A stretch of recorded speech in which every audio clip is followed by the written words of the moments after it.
Olá amigos, estamos de volta aqui para mais um vídeo sobre processo civil express, né, para o seu concurso de oficial de justiça. A gente está gravando vídeos aqui, colocando no YouTube, e os alunos do base jurídica ou os alunos lá da revisão estratégica, eles recebem, além do vídeo em si, que está aqui também no YouTube, vão receber as anotações. Então eu preparei mais algumas coisas aqui para a gente olhar, e claro, o objetivo aqui dos nossos vídeos é tentarmos salvar questões ainda antes da prova, né? Então não adianta simplesmente eu soltar aqui todos os conteúdos e ficar falando agora com muita velocidade que você não vai conseguir assimilar. É preferível escolher algumas coisas e de fato é uma aposta, mas é de fato olhando com prudência, com tranquilidade aquilo que poderia ser perguntado. Está no seu edital um assunto que chama incompetência no processo civil.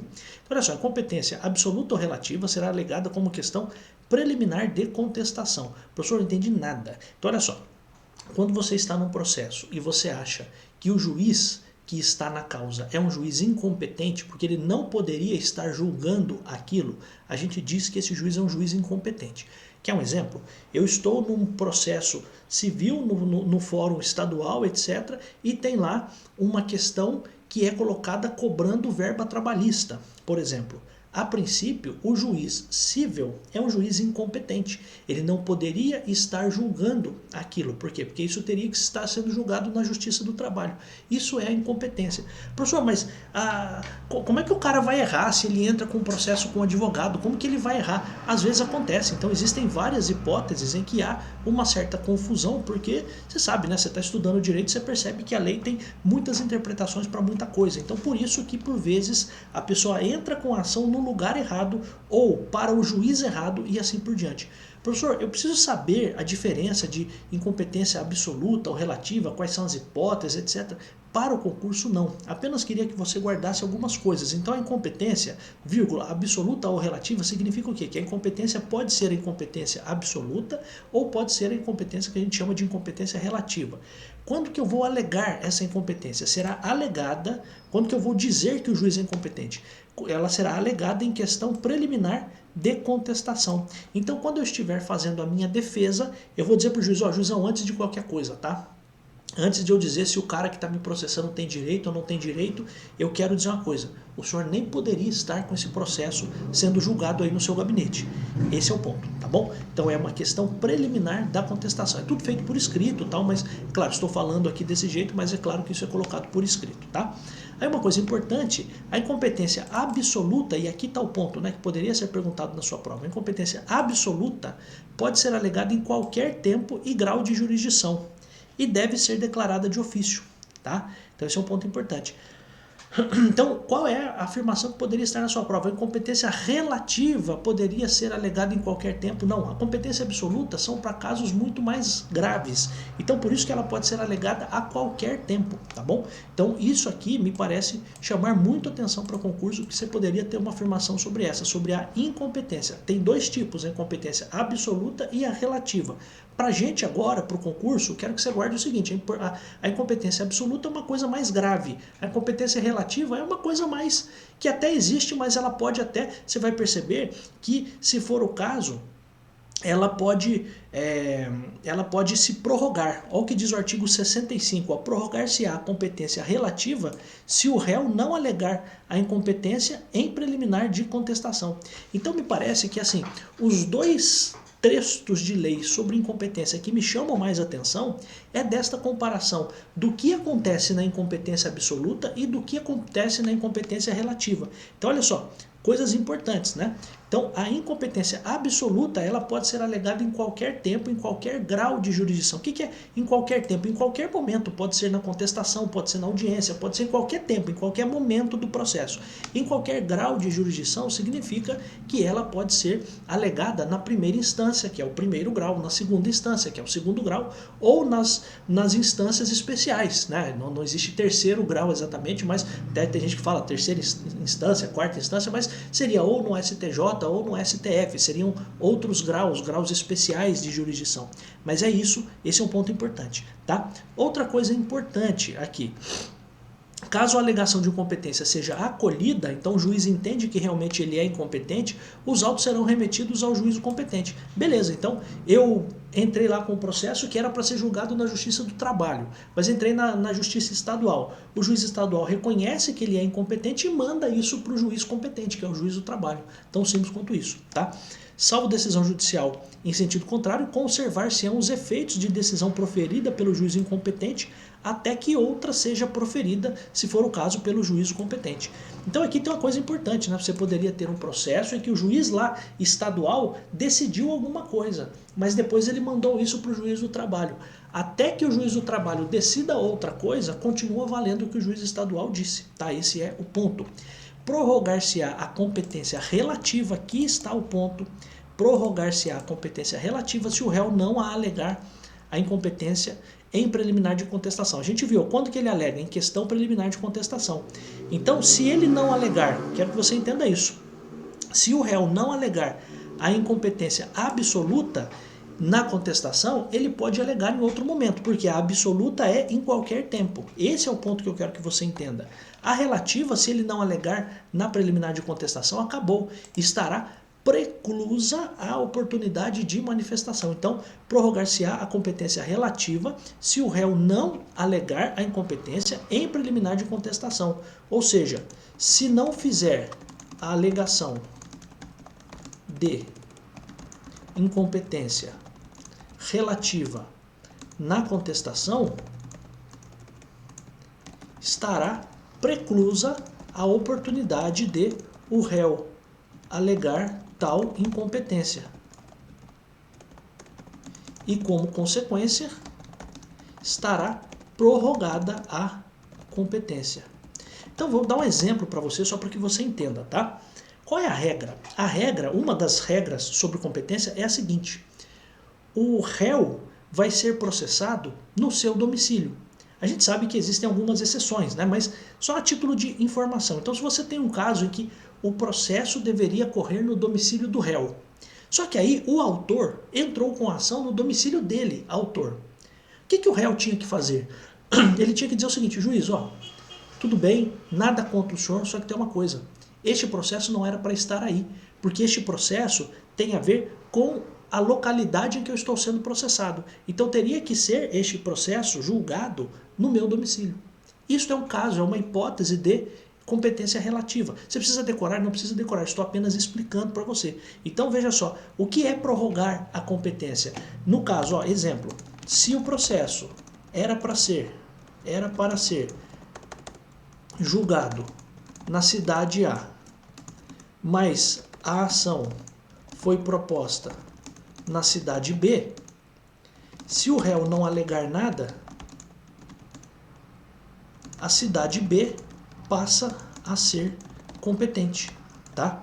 Porque houve a prorrogação da competência, ou seja, aquele juiz não era competente, mas como o réu não alegou no momento certo, e era um caso de competência relativa, aí, neste caso, prorroga-se a competência. Isso é prorrogar a competência, tá? A incompetência relativa pode ser alegada pelo Ministério Público nas causas em que atuar. Então, ó, só para que você guarde coisas importantes aqui sobre incompetência, a gente poderia guardar assim, ó, sobre incompetência. Então, a incompetência absoluta e a incompetência relativa. Dentro da incompetência absoluta, coisas importantes. Pode ser alegada a qualquer tempo e grau de jurisdição. A relativa precisa ser alegada na contestação, como preliminar. Se não a alegar, será prorrogada, certo? Esse é um ponto importante daquilo que poderia estar na nossa prova. Então você poderia ter o seu examinador trocando tudo isso. Ele poderia dizer assim: a incompetência relativa pode ser alegada a qualquer tempo. Não, a incompetência absoluta pode ser alegada a qualquer tempo. Claro, pode, inclusive pode ser alegada como preliminar na contestação, mas pode ser alegada a qualquer tempo. Então não se restringe a questão da preliminar na contestação. Agora, a absoluta, a relativa, ela precisa ser alegada na contestação com preliminar, e se não for alegada vai ser prorrogada, tá bom? Então esse é um ponto importante. E o MP pode também alegar a incompetência relativa nos processos em que ele atuar. Então, isso aqui é uma coisa importante porque, se você não sabe, antigamente isso aqui tinha uma polêmica no Código de Processo Civil anterior. Né? Esse Código de Processo Civil que nós estamos estudando é de 2015, o outro era de 73, havia uma polêmica sobre isso, mas agora isso está resolvido. Então, pontos importantes. Quando eu alego a incompetência como preliminar de contestação, só que uma coisa importante, se for incompetência absoluta, além de eu poder alegar na contestação como preliminar, eu posso alegar em qualquer tempo, em qualquer momento, certo? Esse é um ponto importante, tá? E aí, eu prorrogo a competência relativa. A hipótese de prorrogação de competência é a hipótese de competência relativa. Então aqui, ó, vou colocar para você, não pode, a competência absoluta não pode ser prorrogada. Tá? Esse é o ponto importante. Tá? Então ela é tão importante que eu posso falar a qualquer momento sobre ela, sobre a absoluta, e ela é tão importante que eu não posso prorrogar, eu não posso entregar nas mãos de outro juiz isso, porque existe um juiz certo para fazer aquele julgamento. Esse é o ponto, tá bom? Aí a gente tem também as hipóteses de conflito de competência. O que é o conflito de competência? É uma situação em que ou os dois juízes entendem que são competentes, ou os dois juízes entendem que são incompetentes. Ou então, existe uma dúvida, uma controvérsia sobre se eu vou reunir ou se eu vou separar os processos. Então, olha só, há conflito de competência quando dois juízes se declaram competentes, então tem um juiz que diz que ele tem que julgar e tem um outro juiz que diz que ele é que tem que julgar. Então, os dois querem o processo. Então, esse é o caso. Então, conflito de competência. Isso aqui a gente chama, inclusive, de conflito positivo de competência, tá? Vai cair isso, professor? Não imagino, né? Mas só para explicar para você. Também existe o conflito de competência quando dois ou mais juízes se consideram incompetentes, atribuindo um ao outro a competência. Então aqui eu não quero o processo e estou empurrando para outro. Então o processo vem para mim, eu digo, não, isso aqui não é comigo não, isso aqui é com ele. Aí chega com ele, ele diz, não, isso aqui não é comigo não, é com ele. Né? Então esse é o ponto. Então aqui a gente chama de conflito negativo de competência, tá bom? E também existe a ideia de conflito de competência quando eu tenho dúvida, né? Quando surge controvérsia, né? Então uma disputa ali sobre a reunião ou separação de processos. Então um juiz diz o seguinte, ó, os dois processos aqui têm que ser reunidos. Então tem dois processos de assuntos diferentes. Quer ver um exemplo? Você tem lá uma ação de divórcio e em paralelo você tem uma ação de guarda das mesmas crianças, das mesmas partes. Então vamos reunir esses processos para ter um julgamento só? Ah, vamos. Não, não vamos. Então essa é a ideia, tá bom? Então existe uma controvérsia se eu vou reunir ou se eu vou separar esses processos, tá? Então esse é um ponto. O juiz que não acolher a competência declinada deverá suscitar o conflito, salvo se a atribuir a outro juiz. Ou seja, veio para mim, eu empurrei para o outro, é o outro que deve suscitar o conflito. O que é suscitar o conflito? Ele vai mandar para o tribunal, para que o tribunal resolva isso. Porque veja só, tem um juiz de uma cidade, ou de uma vara, que seja, dizendo que quer julgar a causa e o outro juiz também dizendo que quer julgar, alguém vai ter que decidir isso. Quem vai decidir isso é quem está acima desses dois juízes, vai ser o tribunal que vai decidir isso. Isso é suscitar o conflito. O juiz pega um papel, manda lá fazer um ofício e diz o seguinte, ó, desembargador presidente, ó, temos um problema aqui. Tem um processo em que o juiz tal quer julgar e eu também quero julgar. E eu acho que eu tenho que julgar, e eu acho que ele não tem que julgar. E aí, o que vai ser feito? O desembargador lá, o presidente do tribunal, vai resolver esta questão, tá bom? Então esse é um ponto importante aqui, diferença de incompetência absoluta e relativa. Você não precisa para este concurso guardar quais são as causas de incompetência absoluta ou quais são as causas de incompetência relativa. Apenas estou explicando para você que é importante você saber que para o caso de incompetência absoluta, você não pode prorrogá-la e ela pode ser alegada a qualquer tempo. E, no caso da relativa, pode ser prorrogada se não for alegado no momento certo. Existe a preclusão aí se não for alegado. E, além disso, o MP também pode alegar essa incompetência relativa. Professor, mas então quer dizer que o MP não pode alegar a absoluta? Não, ele pode também, não tem problema nenhum, tá bom? Então, qual é o ponto aqui? É que isso aqui, antigamente não era possível. Então agora você poderia ter uma afirmação assim, o MP pode alegar incompetência relativa? Pode, não tem problema nenhum. E sobre o conflito de competência é isso, tá? Quando dois juízes se dizem competentes, existe o conflito positivo de competência. Quando os dois dizem que são incompetentes, então os dois não querem julgar a causa. Mas entenda, né? Não quer julgar a causa não é por preguiça, é porque eles entendem que existe um motivo jurídico legal, de fato, para que eles não julguem aquela causa, tá? E se existe uma dúvida sobre se os processos vão ou não ser reunidos, tá bom? Aí a gente tem uma outra coisa importante, que é a sucessão das partes e dos procuradores. Está lá no artigo 110. Olha só, o que acontece quando alguém que está no processo morrer, ó, ocorrendo a morte de qualquer das partes, dar-se-á a sucessão pelo seu espólio ou pelos seus sucessores, observado o 313. Então, se uma pessoa que está no processo morreu, quem que vai substituir essa parte no processo? Então, pensa o seguinte, o seu pai está lá numa ação contra a Vivo, por exemplo, e no meio do processo o seu pai morre.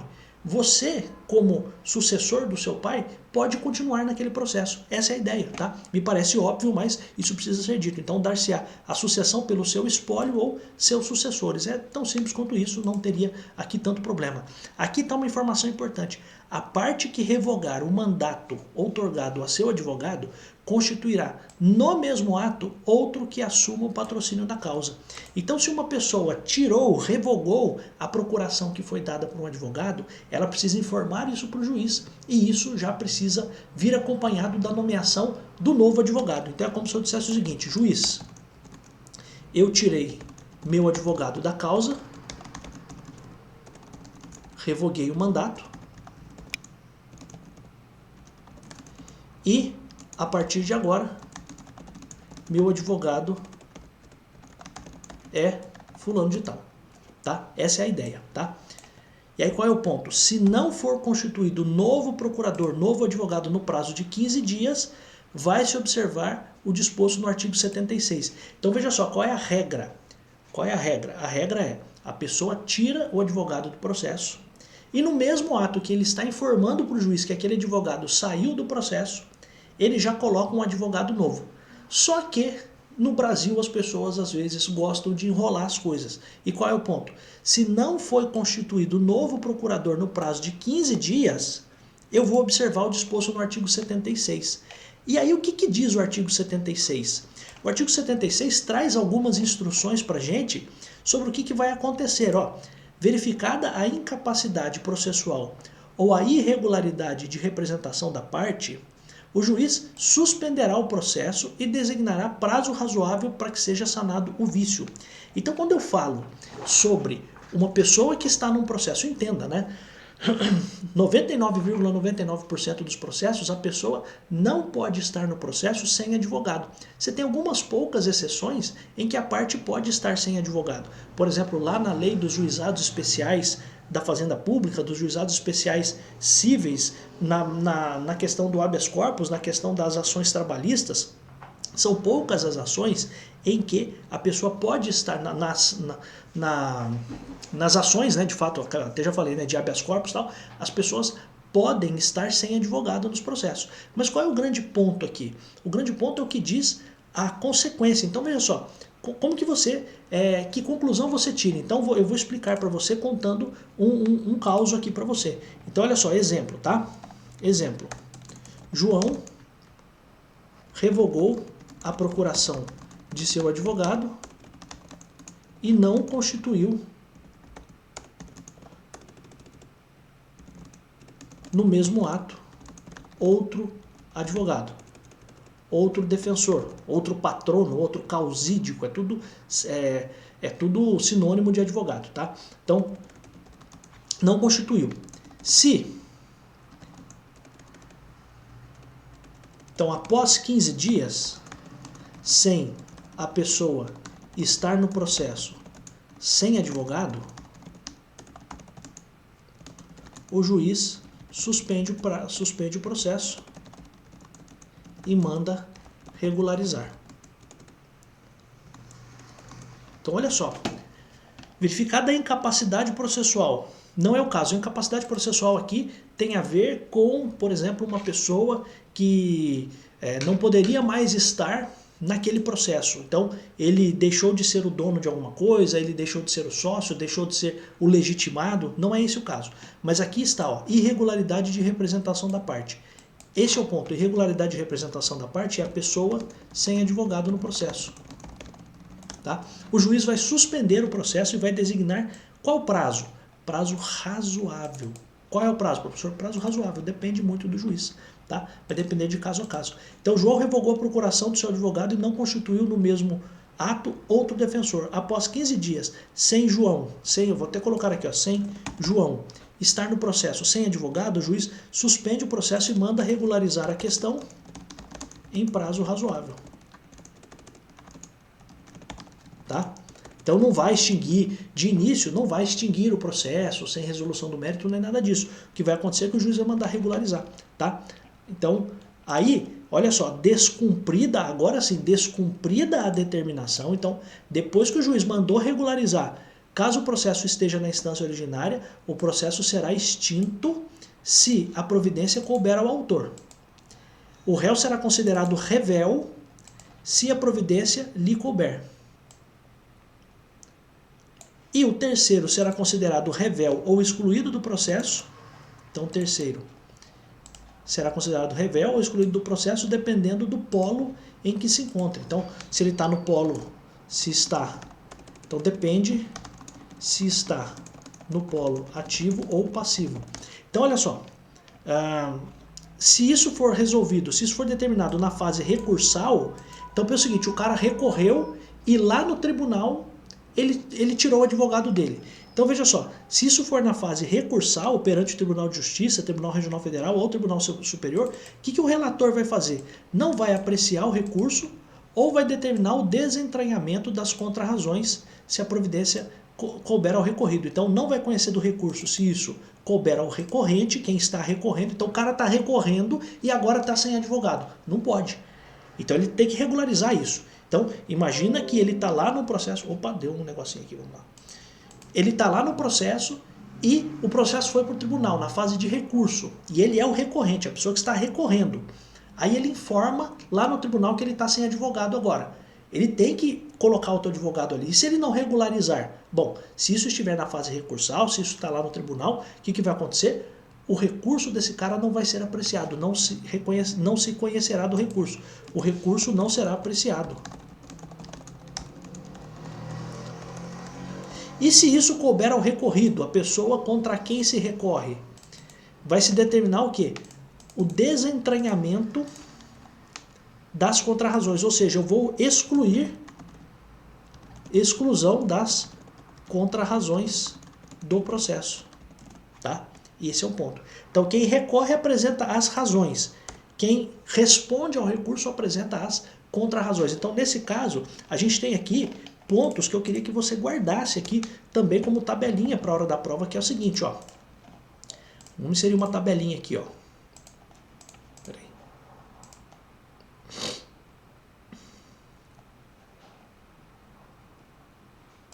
Ó, se isso estiver, então, pessoa sem advogado, tá? Então vamos até colocar aqui, ó. Vou colocar aqui. Pessoa sem advogado e que não regularizou em 15 dias, tá? Então essa é a ideia. A pessoa está sem advogado e não regularizou isso em 15 dias. Cara, isso aqui despenca em concurso, hein? Se o processo estiver na instância originária, em geral, primeira instância, tá? Só para que você entenda. Então, se o processo estiver na primeira instância, na instância originária, as consequências vão ser de um jeito. Se o processo estiver no tribunal, as consequências vão ser outras, tá? Então, veja só.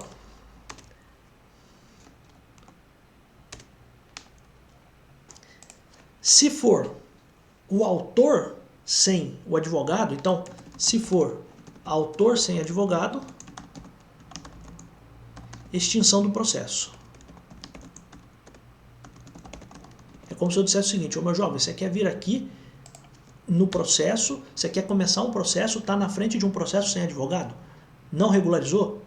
extingue o processo. Tá? Então, ó, extinção do processo. Tá. Então, se for o autor sem advogado. Se for o réu sem advogado, será revel. Então, se for o réu sem advogado, a consequência é que ele vai ser considerado revel. Tá? E aí, claro, o ponto aqui, se for um terceiro, vai ser revel ou excluído do processo, a depender. Se for terceiro, será excluído ou será revel, a depender do polo. Porque você pode ter um terceiro no processo junto com o autor. Então ele está no polo ativo, ele vai ser excluído. Pode ser um terceiro que está junto com o réu, aí ele vai ser revel. Tá?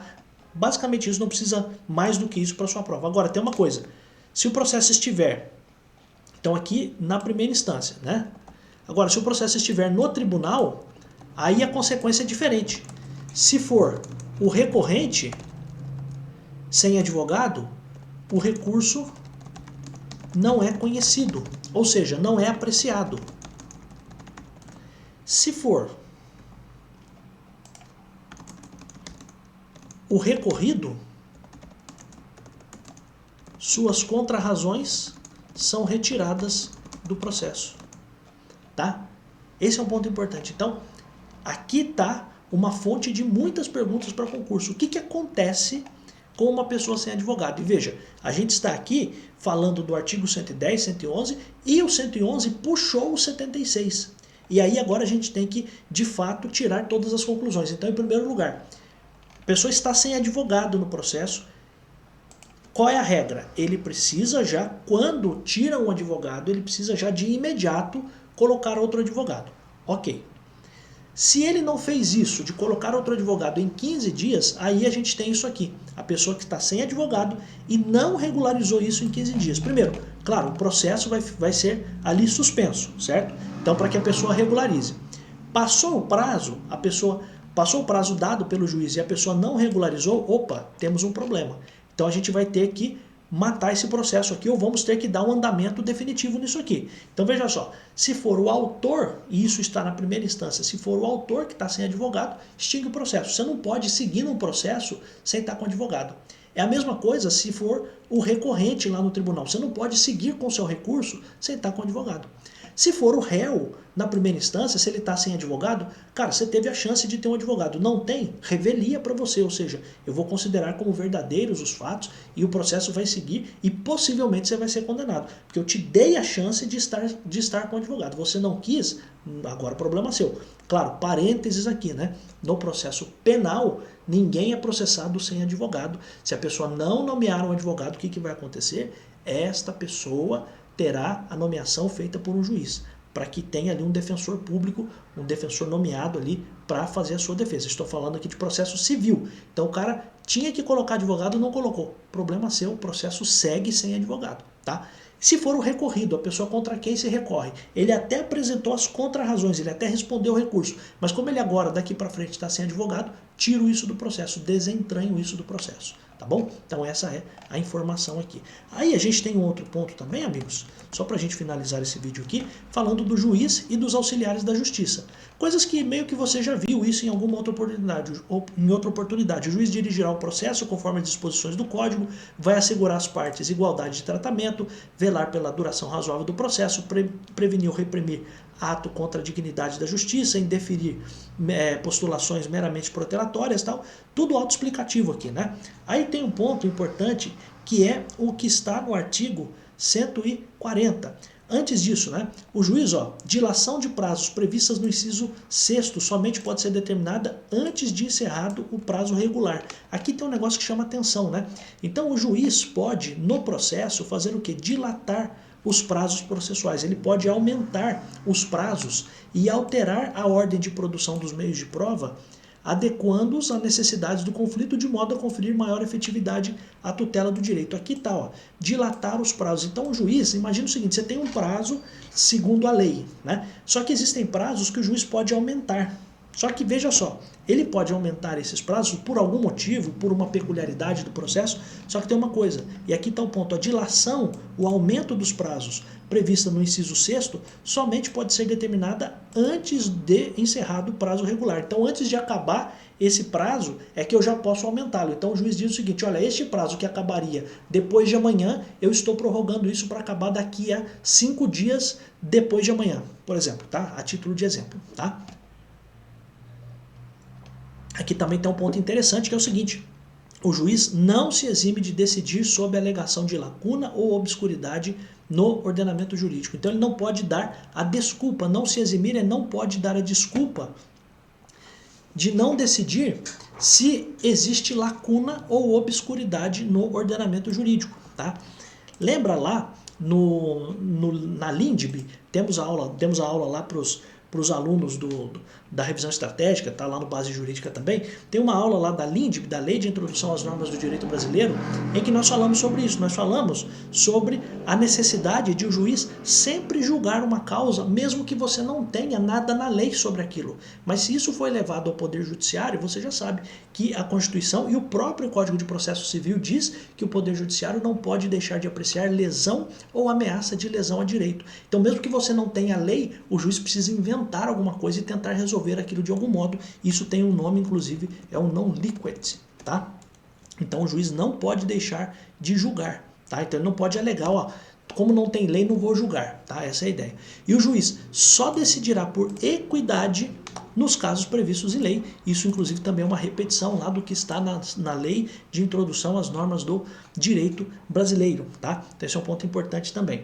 Aí, olha só, 142 faz um diálogo lá com o Código Civil sobre os vícios do negócio jurídico. Né? Então, você lembra, né, na parte do Código Civil, a gente ainda vai fazer um vídeo sobre isso aqui, mas quem já estudou sobre isso, sabe que o Código Civil tem lá alguns vícios. Um dos vícios é o vício social, a simulação. Né? E a simulação, veja, ela torna um negócio totalmente nulo. Aqui é uma simulação dentro de um processo. Tá? Então, convencendo-se pelas circunstâncias de que autor e réu se serviram do processo para praticar ato simulado ou conseguir fim vedado, proibido por lei, o juiz proferirá a decisão que impeça os objetivos das partes, aplicando de ofício as penalidades da litigância de má-fé. Então, veja só, às vezes, o que acontece? Às vezes as partes se utilizam do processo para tentar resolver certos pontos, certas questões. Quer ver um exemplo? Imagine que você tem uma situação, isso tem lá no direito eleitoral, dialogando com o direito constitucional, mas só para você entender. Você tem uma situação em que o cônjuge de um político, ele tem uma certa restrição. Então, a pessoa que está casada com um político pode ter uma restrição para se candidatar, que é aquilo que a gente chama de inelegibilidade reflexa. O que o cara faz? Ele vai lá e simula um divórcio. Né? Então ele vai lá, entra na justiça com o divórcio, para quê? Qual é o objetivo dele? Ele está simulando o divórcio, por quê? Porque daí ele e a esposa podem se candidatar, por exemplo. Tá? Então se o juiz descobre isso, ele vai evitar isso, vai proferir uma decisão que impeça esses objetivos e vai aplicar multa por litigância de má-fé. Então se houver ato simulado, ou seja, simulação ou conseguir um fim, ou tentar conseguir um fim vedado, proibido pela lei, né? Isso faz com que o juiz tenha o dever de impedir esses objetivos. Isso tem um nome, tá? Só a título de informação, o nome é colusão entre as partes, tá? Este acordo ilícito entre as partes, né, de utilizar um processo com um fim proibido, isso se chama colusão, tá bom? Então, eu não sei se vai ser perguntado, mas a título de informação, acho relevante colocar aqui para você. O juiz tem responsabilidades, a gente sabe disso, o juiz responderá civil e regressivamente por perdas e danos.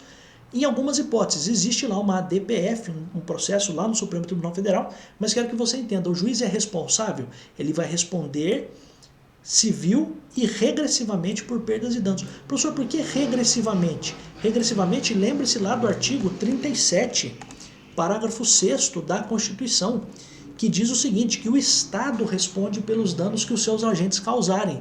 E depois o Estado pode reaver esses valores daqueles servidores que agiram com dolo ou culpa. Esse é o ponto, né? Só que aqui tem um ponto importante. O juiz responde civil e regressivamente por perdas e danos quando, no exercício das suas funções de juiz, proceder com dolo ou fraude. Tá? Aqui não fala culpa, hein? Olha que coisa louca, né? Recusar, omitir ou retardar sem justo motivo providência que deva ordenar de ofício ou a requerimento da parte. Então, se ele recusar, omitir ou retardar alguma providência que ele deveria ter dado. Então, por exemplo, tem um cara que tem que ser solto e ele não soltou essa pessoa. Claro, isso é no processo penal, mas a título de informação, né? Ou o cara que pagou a pensão alimentícia, né? Então ele estava devendo, estava com uma prisão civil decretada, o cara estava preso e o juiz omitiu ou retardou, atrasou só para, entre aspas, dar uma lição na pessoa, né? Então, esse é o ponto aqui, tá? As hipóteses previstas no inciso 2º somente serão verificadas depois que a parte requerer ao juiz que determine a providência e o requerimento não for apreciado no prazo de 10 dias. Então o cara está preso, já pagou, precisa sair, né? Já pagou a pensão, precisa sair.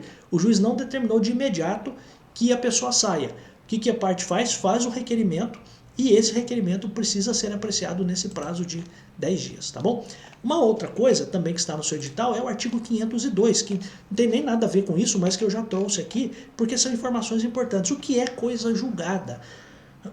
Denomina-se coisa julgada material a autoridade que torna imutável e indiscutível a decisão de mérito, não mais sujeita a recurso. Cara, quanta coisa tem aqui. Então, quando eu falo que aconteceu o trânsito em julgado, eu digo que aquela decisão se transformou numa coisa julgada. Antigamente, inclusive, isso se chamava, existe nas legislações civis antigas, muito antigas, se chamava de caso julgado, o que até fica mais fácil para você entender, né? Aquele caso já foi julgado, mas aqui a nossa indicação do Código de Processo Civil chama isso de coisa julgada. Então, olha só, coisa julgada acontece quando ocorre o trânsito em julgado. O que é o trânsito em julgado? Acontece quando é a decisão, na verdade, né? É a decisão. Então, o trânsito em julgado acontece numa situação em que a decisão... Então, é a decisão que não permite mais nenhum recurso, tá? Então, olha que coisas importantes aqui sobre coisa julgada. Então, a gente chama, inclusive, de coisa julgada material. Professor, por que está chamando de coisa julgada material e qual é a atenção que eu preciso ter?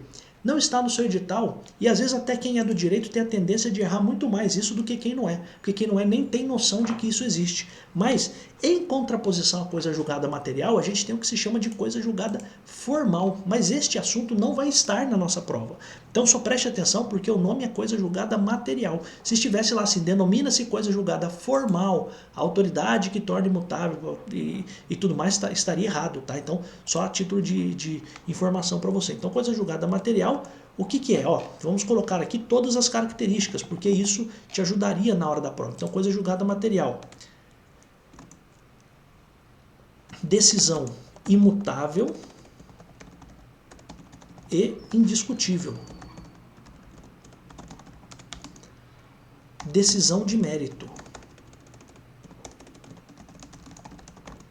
da causa.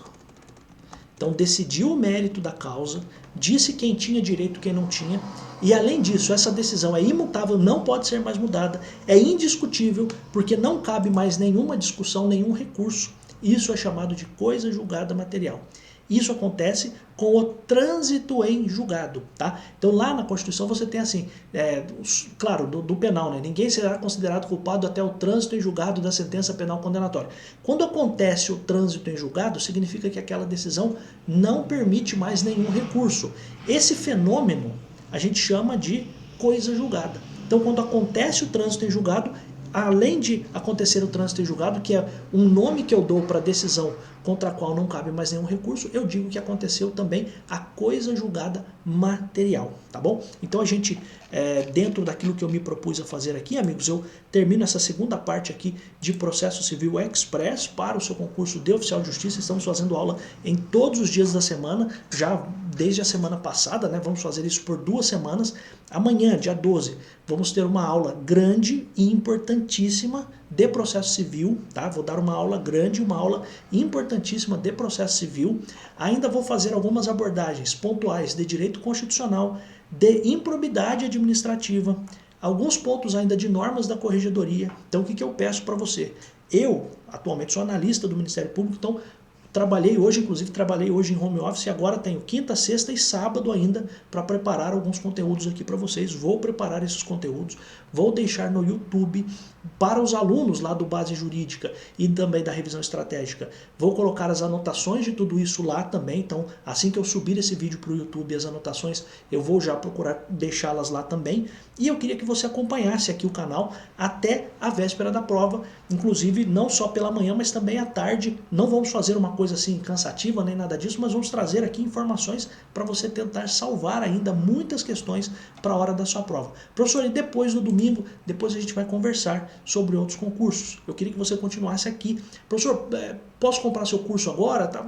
Não sei se é a hora certa, porque a não ser que você queira assistir as questões corrigidas, dá tempo, você pode pegar o feriado e fazer isso. São 6 semanas de questões, mas não foram, claro, questões em todos os dias, não foi isso não. Eu fiz isso em 6 finais de semana, gravei ali sempre num sábado, gravava as questões, colocava ali não só as questões, como as respostas, comentários, ponto a ponto. Importante também para você, se você quiser ver isso, tenho certeza de que eu consigo te ajudar, mas de toda forma, se você acha que já está muito em cima, e eu também acredito que possa estar muito em cima, se você ainda não estudou todo o conteúdo, você pode escolher, continua aqui no YouTube e assiste essas aulas todas que eu estou dando, mas claro, se você quiser entrar lá também, não tem problema nenhum, porque depois, se você tiver o projeto de continuar estudando, você já está aqui, né? E a gente, claro, vai estar conversando ainda, tá bom? Agradeço muito a todo mundo que está aqui. Pergunta pro Brabo se ele está dando essas aulas aqui, que ele não está não, ele está já pensando em outras coisas aí, mas eu estou aqui dando essas aulas para vocês, tá bom? Fico muito agradecido, eu volto em tantos outros vídeos, sim, porque eu adoro estar aqui.